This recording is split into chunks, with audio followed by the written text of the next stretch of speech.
The Marine stood frozen at the register, his service dog by his side, as the store manager sneered, "We don't do charity for mutts." Families stared. Someone walked out in protest, but Jackson didn't speak. He just limped away in silence. What happened next will shock even those who thought they'd seen everything. But first, let's go back to the beginning. Jackson's fingers trembled as he gripped the steering wheel, knuckles bone white against the worn black leather. The summer heat hadn't yet burned off the morning dew, but sweat prickled at his temples. Not from temperature, but shame, rage, helplessness, the kind that festers where dignity is supposed to live. He'd faced IEDs, ambushes, nights in foreign deserts with only the breath of his brothers beside him to stay sane. But nothing in combat taught him how to handle being looked at like trash by someone safe behind a name tag and fluorescent lights. Cheryl hadn't just dismissed him, she'd erased him. Max nudged his nose under Jackson's hand, grounding him in the way only Max could, a living tether to the present. The dog's amber eyes held none of the pity Jackson hated, only steadfast presence. Max didn't care that Jackson had cried in his sleep last night, didn't judge the limp that followed him like a ghost. He only cared that Jackson was his person, and that meant everything. Jackson exhaled through his nose, slow and sharp. "We're not charity," he said aloud, voice hoarse with swallowed fury. "We earned everything." The memory of Cheryl's tone stabbed again. Charity cases in their mutts. It wasn't just a slight, it was a shiv twisted into the legacy he carried every day. Every scar, every memory buried under layers of discipline, duty, and grief had just been made meaningless in 10 syllables. He looked down at Max. "You saved me more times than I can count," he whispered, eyes glassing. "But to her, you're just a mutt." Max thumped his tail once, slow, like he understood enough to disagree. Jackson rubbed his face, fingers dragging across his beard, trying to scrub away the humiliation. Inside the store, he had stood stone-faced, silent, too stunned to respond like he used to. There was a time he would have raised hell, demanded respect. But that fire had turned inward, and now it burned holes in his chest instead of lighting up rooms. He hated that he hadn't said more, hated that he'd let her win the moment, that he'd walked out instead of standing up. For himself, for Max, for every veteran who'd been shoved aside like an inconvenience. The guilt festered with the rage, not guilt from weakness, but from knowing how easily silence becomes habit. A passing couple glanced at his truck, their eyes lingering on the decal, U.S. Marine veteran, and then at Max in his vest. Their expressions softened. One of them gave a small nod. Jackson couldn't return it. He just stared through them, jaw tight, until they moved on. He didn't want sympathy. He wanted to feel seen. He wanted his damn place back in a world that had moved on without him. Max shifted, rising slightly to lick Jackson's arm. "I know," Jackson said, voice cracking now.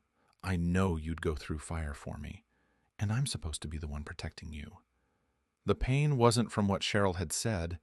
It was from how familiar it all felt. That sense of being discarded once the uniform came off. The uniform had once made people open doors for him. Now? It made people like Cheryl slam them shut in his face. Jackson turned the ignition, but didn't drive off. His hands hovered, his breathing steadied, something in his gut turned, cold and deliberate. They didn't deserve to forget what they did. And this time, maybe silence wasn't the right answer. The first time Jackson stood in the parking lot again, it wasn't as a customer. It wasn't with a receipt in his hand or his head down, trying to swallow his pride. He stood tall, cane in one hand, Max at his side, calm, composed, every bit the soldier he had been before the uniform came off. But this time, he wasn't following orders. He was giving them. Behind him, Brian stepped out of the truck with 2 coffees and a lopsided grin. "Still think we're crazy?" Jackson took the cup, sipped, and let the moment settle.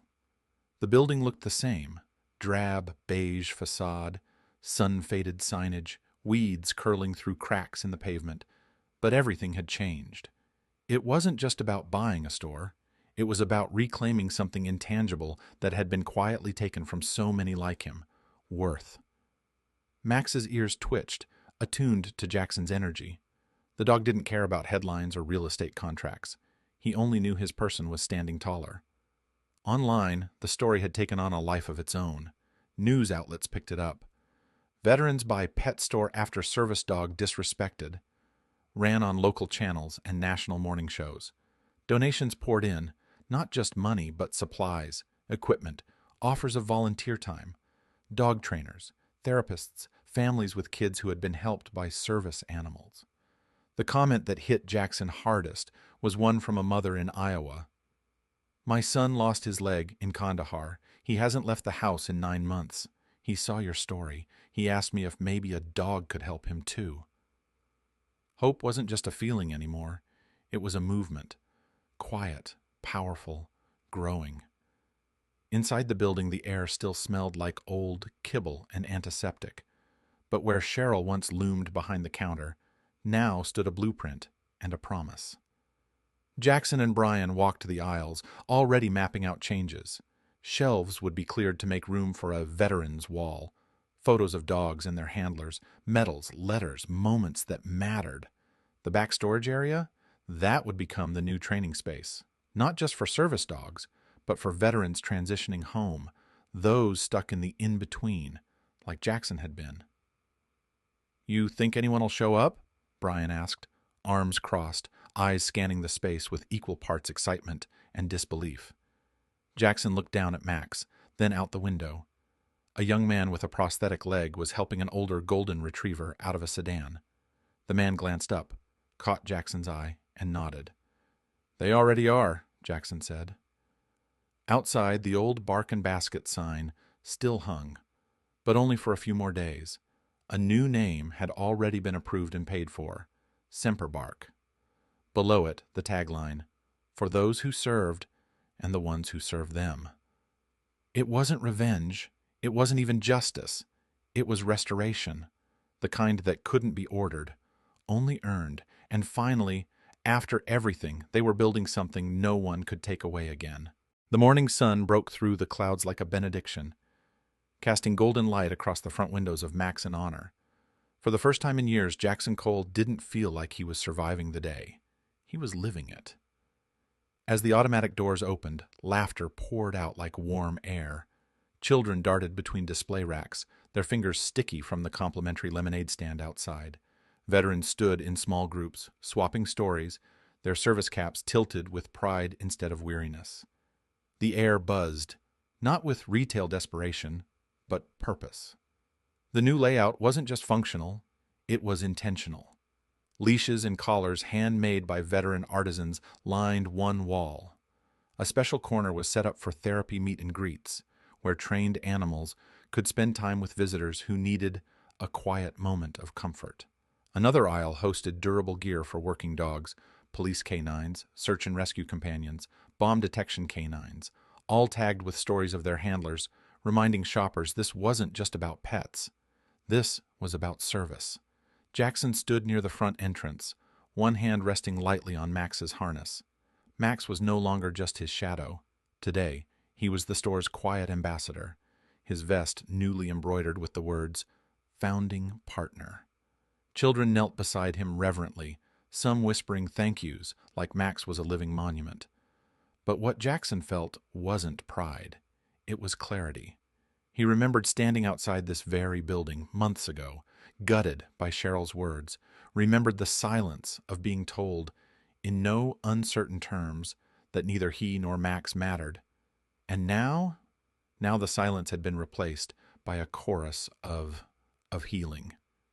Behind the counter, where Cheryl once scoffed at dog tags and dismissed sacrifice, now stood a young Marine widow, Ava Torres. Her late husband's photo sat framed near the register, next to a sign that read, "All gave some gave all, we serve their families, too." Brian was in the back, giving a tour to a group of recently discharged vets. Some walked with limps, others with canes or vacant eyes. But as Brian led them through the training center, once Cheryl's private office, they stood a little straighter. Each of them had been gifted a dog through the foundation the store now funded. For some, it was the first new relationship they'd trusted in years. Jackson stepped outside for air and found a group gathered near the new flagpole. They were raising the American flag for the first time, and beneath it a smaller flag that read K-9 Unit, Guardians in Fur. As the flags unfurled in the breeze, a hush fell over the crowd. Max sat, ears perked, as if saluting in his own way. From the edge of the crowd, a teenage girl approached Jackson. She looked vaguely familiar, until he realized she was the one who'd filmed the original incident, the clip that had changed everything. "I didn't mean for it to go viral," she said nervously. "I just thought people should see what happened." Jackson gave a soft smile. "You did more than show them what happened. You helped show them what should." She blinked, and for a second he could see how heavy the world was on her shoulders. But she straightened, exhaled, and looked around at the community she'd unknowingly helped build. Max and Honor wasn't a revenge story. It was a resurrection, a defiant, beautiful testament to what dignity can become when it's defended, not demanded. Where dogs healed wounds no medicine could reach, and where veterans didn't just come to shop, they came to belong. And as Jackson looked down at Max, the old shepherd gave a single bark, sharp, proud, as if to say, "We made it, brother. We're home."